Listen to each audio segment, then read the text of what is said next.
नमस्कार दोस्तों, मैं हूं कौशिक और स्वागत है आपका मोटिवेशनल गुरु में। दोस्तों, श्रीलंका में आज पूरा देश जल रहा है। आर्थिक संकट की वजह से पूरा देश आज आग में जल रहा है।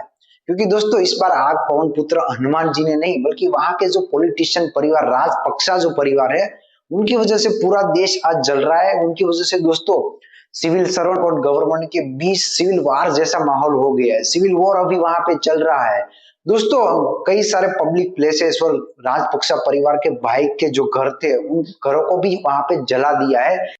इवन दोस्तों, एक एमपी को उसकी जान भी गंवानी पड़ी है। दोस्तों, श्रीलंका का ऐसा दर्दनीय हालत हुआ कैसे है, जानते हैं आज की वीडियो में। दोस्तों, कई दिन पहले की बात है। पेट्रोल चाहे 100 रुपए हो जाए, 200 रुपए हो जाए, इवन 500 रुपए भी हो जाए, तो दोस्तों श्रीलंका के लोग बोल रहे थे कि वोट तो हम देंगे राजपक्सा परिवार को ही। क्योंकि दोस्तों, श्रीलंका की आप जियोग्राफी की बात करेंगे तो उसमें 70% वहां के बुद्धिस्ट लोग है, 13% तमिल हिंदू है, 10% मुसलमान है और 6% जैसा वहां पे क्रिश्चियन है। यानी कि 30 वर्सेस 70 का जो रेशियो होता है, वही अस वर्सेस देम जो बोलते हैं ना, वही होता है। क्योंकि दोस्तों, राजपक्सा जो परिवार है वो सबसे बड़ी कौम है। 70% जो कौम है बुद्धिस्ट, वहीं से उसका स्टार्टिंग हुआ था और वही उसकी मेजोरिटी थी। दोस्तों, ये बात है सन 2005 की। 2005 में जब पहली बार राजपक्सा परिवार प्रेसिडेंट बना, उसमें से उसका नाम था मिलिंदा राजपक्सा। मिलिंदा राजपक्सा जब फर्स्ट टाइम 2005 में प्राइम मिनिस्टर बना, क्योंकि वहां का प्रेसिडेंट जो बना, तो दोस्तों उसके मन में जो मेजोरिटी कौम थी, उसकी बुद्धिस्ट कौम थी, वही को वो सपोर्ट करता था। इवन जो माइनॉरिटी की 13% तमिल हिंदू थे, 10% मुसलमान थे और 6% जैसा जो सिक्स कौम थी, उन लोगों को करीबन सपोर्ट नहीं करता था। वो दोनों के बीच वो दूरी ही बना के रखना चाहता था।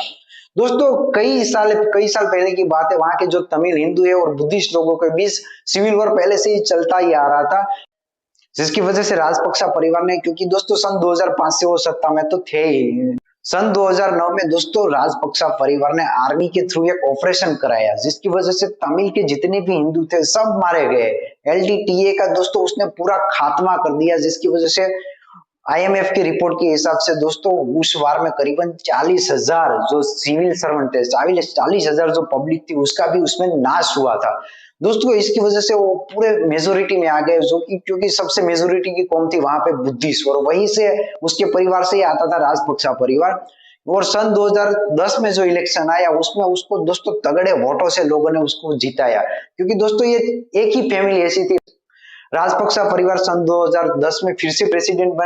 उसका छोटा भाई बेरिल राजपक्सा को दोस्तों वहां का डिफेंस सेक्रेटरी बना गया। कहा जाता है कि उसका दो तीनों भाइयों के बीच दोस्तों 5 मिनिस्ट्री थी। इवन श्रीलंका के जो भी इकोनॉमिक्स थी, उसका 50% हिस्सा दोस्तों ये तीन भाई ही संभालते थे। दूसरे किसी के पास ऐसी सारी मिनिस्ट्री थी ही नहीं। सन 2010 में दोस्तों लोगों ने उसे तगड़े वोट से जिता दिया, जिसकी वजह से उसने डेवलप करना चालू कर। दोस्तों, सन 2010 के बाद श्रीलंका में ऐसे कई सारे उसने विकास किए, जैसे कि कोलंबो लोटस टावर बनाया जो 1050 फीट जैसा ऊंचा था। कई सारे स्पोर्ट्स ग्राउंड बनाए, एयरपोर्ट बनाया, स्पोर्ट्स की कई सारी ऐसी एक्टिविटीज लाई, जिसकी वजह से लोगों को विकास दिख रहा था।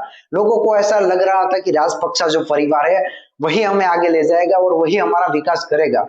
दोस्तों, ऊपर लेवल पे क्या हो रहा था शायद किसी लोग को नहीं मालूम था, क्योंकि राजपक्सा जो परिवार था उसने दोस्तों विकास तो कर दिया, रातों रात दोस्तों जीडीपी भी बढ़ा दी। और दोस्तों श्रीलंकन पब्लिक को यही नहीं मालूम था कि जो जीडीपी बढ़ रही थी उसके ऊपर कर्जा कितना है। दोस्तों, ये पॉलिटिक्स बड़े ऊपर लेवल पे खेला जा रहा था, जिसकी वजह से आम लोग, नीचे जो लोग रहते थे, उसको कुछ मालूम ही नहीं था कि ऊपर लेवल पे क्या हो रहा है।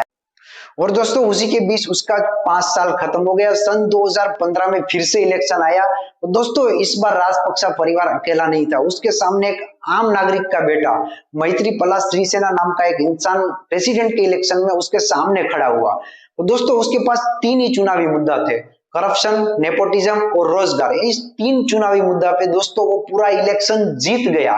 दोस्तों, श्रीलंकन पब्लिक को उतना नहीं पता था कि जो राजपक्सा परिवार सन 2010 में पूरा इलेक्शन जीत गया, किसी को उम्मीद भी नहीं थी कि आने वाले जितने भी साल है वहां पे राजपक्सा परिवार ही राज करने वाला था। दोस्तों सन 2015 में पूरा उसका उल्टा हो गया, राजपक्सा परिवार सत्ता से बाहर हो गया। दूसरा जो आम पब्लिक में से जो प्रेसिडेंट के लिए खड़ा था मैत्रीपाला सिरिसेना, दोस्तों वो आदमी तगड़े वोटों से जीत गया। दोस्तों जैसे ही उसने जीता तो श्रीलंका में करप्शन नाबूद कर दिया।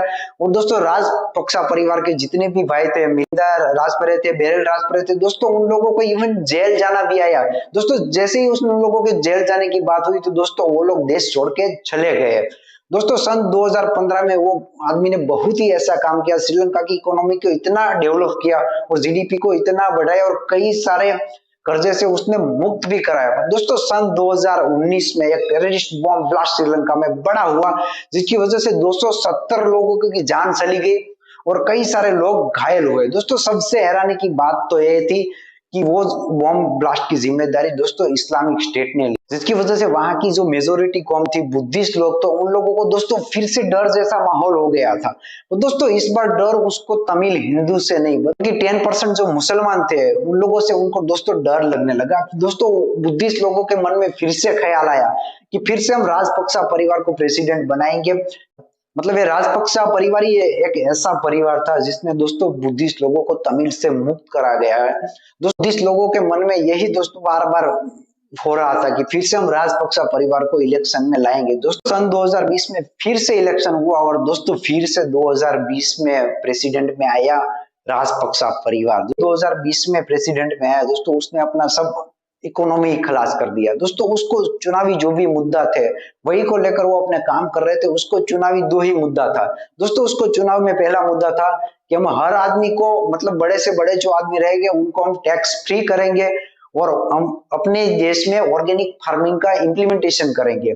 दोस्तों एक रिपोर्ट के अनुसार सन 2020 में करीबन 15 लाख जैसे आदमी टैक्स पे कर रहे थे। जैसे ही 2020 में राजपक्सा की सरकार आई तो दोस्तों उसने उसमें करीबन 10 लाख लोगों को टैक्स फ्री कर दिया। दोस्तों बिजली फ्री पानी तो केजरीवाल देता है, इन लोगों ने तो टैक्स फ्री कर दिया। दोस्तों जैसे ही उसने टैक्स फ्री कर दिया तो गवर्नमेंट की जो इनकम थी उसमें काफी कटौती हुई दोस्तों, क्योंकि जो 10 से 15 लाख लोग टैक्स पे कर रहे थे उसकी जगह करीबन 5 लाख लोग अगर टैक्स पे करेंगे तो दोस्तों सीधी सी बात है इकोनॉमी पे असर तो आने वाला ही था। और दूसरा जो उसका चुनावी मुद्दा था, ऑर्गेनिक फार्मिंग को हम लागू करेंगे। उसने बोला था इलेक्शन में कि जैसे ही हमारी गवर्नमेंट आएगी तो हम अपने देश में ऑर्गेनिक फार्मिंग को लागू करेंगे, क्योंकि दोस्तों श्रीलंका ही एक ऐसा देश है वो सभी सारी चीजें ना बाहर से इंपोर्ट करता था। उसके पास एक्सपोर्ट करने के लिए केवल दो ही चीज थी, एक था राइस और दूसरा था टी। उसके मामले में दोस्तों वो पूरा इकोनॉमी उसके ऊपर ही चलता था, क्योंकि ये दो चीज वो बड़ी मात्रा में यहाँ पे प्रोड्यूस करते थे और बाहर उसको एक्सपोर्ट करते थे। पर जैसे ही दोस्तों राजपक्सा परिवार ने पहला जो चुनावी मुद्दा था कि हम अपने देश में ऑर्गेनिक फार्मिंग लागू करेंगे, दोस्तों ये रातों रात होने के वाला कोई खेल नहीं था। राजपक्सा परिवार ने, वो बोलते हैं ना कई सरकार को ऐसा होता है कि हम एक दिन में ऐसा कर देंगे, एक रात में ऐसा कर देंगे, दोस्तों वही किया राजपक्सा परिवार में। दोस्तों एक दिन के अंदर उसने वो लॉ पास कर दिया कि अपने गवर्नमेंट के अंदर हम ऑर्गेनिक फार्मिंग लागू कर देंगे। दोस्तों इसकी वजह से श्रीलंका का जो एक्सपोर्ट होने वाला था राइस और टी, दोस्तों उसकी मात्रा में बहुत सारी कटौती आ गई और पूरा देश घाटे में चला गया। उसका इकोनॉमिक पूरा क्रिसाइज हो गया, जिसकी वजह से उसका जीडीपी था वो धीरे धीरे गिरने लगा, क्योंकि दोस्तों उसी के बीच जो भी उसका एक्सपोर्ट होने वाला सामान था जिसकी वजह से उसका देश चल रहा था वो पूरा खप हो गया। दोस्तों उसी के बीच उसने एक फैसला किया। 6 अप्रैल 2020 में 119 बिलियन रुपीस अपनी गवर्नमेंट में ऐड कर दिए बाहर से। 119 बिलियन रुपीस जो करेंसी थी वो वही करेंसी जो सरकार की संपत्ति थी उसमें ऐड कर दी और जाते जाते वो करीबन 450 बिलियन रुपीस हो गई।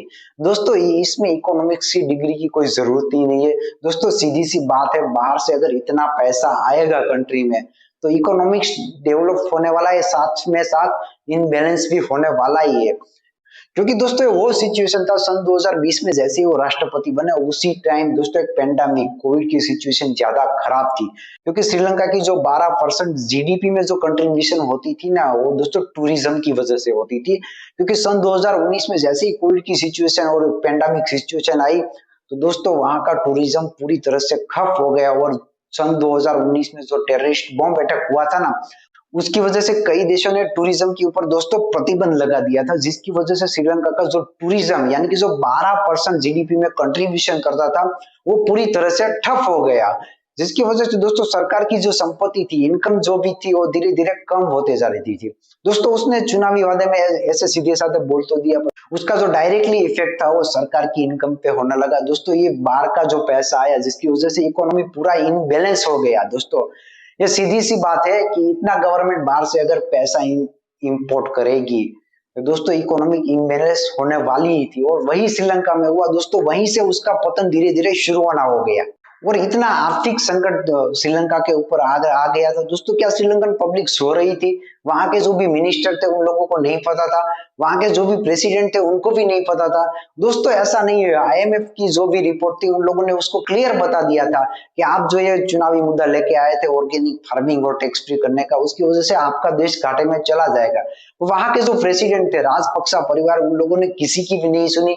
यानी कि जो हम बोलते हैं वही सच होता है दोस्तों। वही मुद्दा लेके वो अपने देश में पूरा इंप्लीमेंटेशन किया, जिसकी वजह से उसके मतलब राजपक्सा परिवार के जो भी मंत्रिमंडल थे उसके खुद के इकोनॉमिक मिनिस्टर ने बताया था कि आप जो है टैक्स वाला जो मुद्दा लाए हैं, इतनी पब्लिक को टैक्स फ्री करेंगे, उसकी वजह से हमारा देश खाड़े में चला जाएगा। इवन जो ऑर्गेनिक फार्मिंग वाला मुद्दा था उसमें उसके जो एग्रीकल्चर मिनिस्टर थे उसने भी उसको बताया था कि ये सही मुद्दा नहीं है। तो दोस्तों वहां पे उसकी कौन सुनने वाला था, क्योंकि उसका प्रेसिडेंट जो राजपक्सा परिवार था वो अपना ही मन माया चला था। क्योंकि दोस्तों एक ही परिवार जब कोई भी इलेक्शन या कोई भी राज्य या कोई भी देश चलाता है ना, तो उसका बर्बाद होना तय है, आप लिख के रख लीजिए। और राजपक्सा परिवार का एक ही इरादा था, तो क्योंकि दोस्तों वो मेजोरिटी कौम से आता था, जो बुद्धिस्ट कौम थी उसी का ही वो प्रेसिडेंट था दोस्तों। उसी के बीच और हिंदू मुस्लिम और बुद्धिस्ट के बीच में उसने इतना अंतर कर दिया, इतना उसको भड़काव कर दिया दोस्तों। राजपक्सा परिवार ने कई सारे ऐसे रूल्स और रेगुलेशन